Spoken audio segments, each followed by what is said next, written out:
Ma recherche, c'est le pourquoi de l'absence ou de la marginalisation des femmes dans notre littérature, dans notre histoire, dans notre culture. Et puis ce moment de la fin du XVIIIe, début du XIXe, qui est le moment des œuvres d'Isabelle de Charrière et Jane Austen.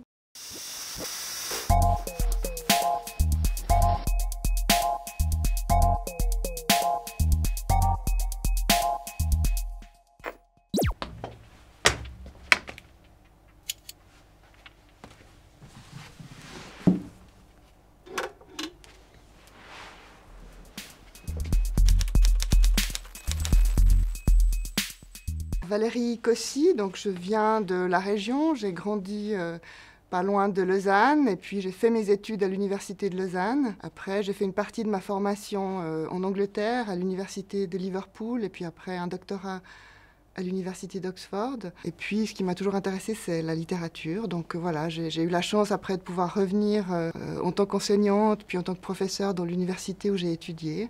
Et c'est là que j'ai fait ma vie à Lausanne, professionnelle et familiale.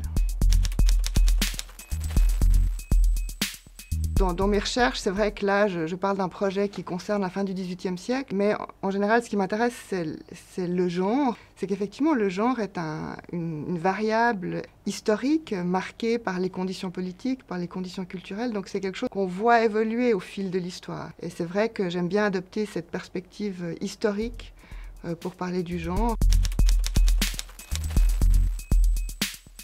Ma recherche, c'est comment Isabelle de Charrière et Jane Austen, deux romancières de la fin du XVIIIe siècle, de ce moment où on réinvente l'égalité humaine, qu'on pourrait identifier comme le début de notre modernité démocratique, c'est-à-dire le moment où on commence à penser en termes d'égalité, notamment à énoncer la fameuse Déclaration des droits de l'homme, se permettent d'imaginer des femmes comme des hommes, selon les mêmes critères de l'entendement humain et des émotions, au lieu de renouveler ces représentations quasi mythologiques ou littéraires des hommes et des femmes, où celles-ci et ceux-ci sont complètement séparées en fonction de qualités qui seraient censées être plutôt féminines ou plutôt masculines. Les hommes et les femmes, dans les romans de Jane Austen et Isabelle de Charrière, sont semblablement émotifs ou intellectuels. Leurs œuvres permettent de faire advenir cette humanité composée de femmes et d'hommes,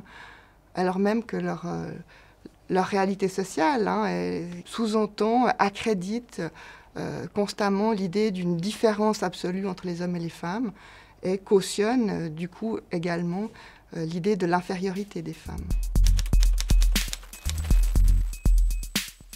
Alors c'est vrai que quand on étudie des œuvres littéraires, des écrivaines de la fin du XVIIIe ou début du XIXe, a priori on peut se dire que ça n'a pas beaucoup de liens avec le présent. Et donc étudier Jane Austen et Isabelle de Charrière, c'est dire que l'infériorité des femmes, non, n'était pas si évidente que ça et qu'au contraire, elles croyaient à l'égalité entre tous les êtres humains, entre les femmes et les hommes, entre autres. Évidemment que cette égalité, aujourd'hui, en 2021, elle va de soi pour nous, mais c'est, disons, important de se souvenir qu'elle n'allait pas de soi au moment où nos sociétés démocratiques ont été fondées et qu'il a fallu imaginer aussi l'égalité homme-femme, qu'il a fallu convaincre finalement l'opinion publique de cette égalité pour qu'elle devienne une réalité avec laquelle aujourd'hui nous sommes tous d'accord.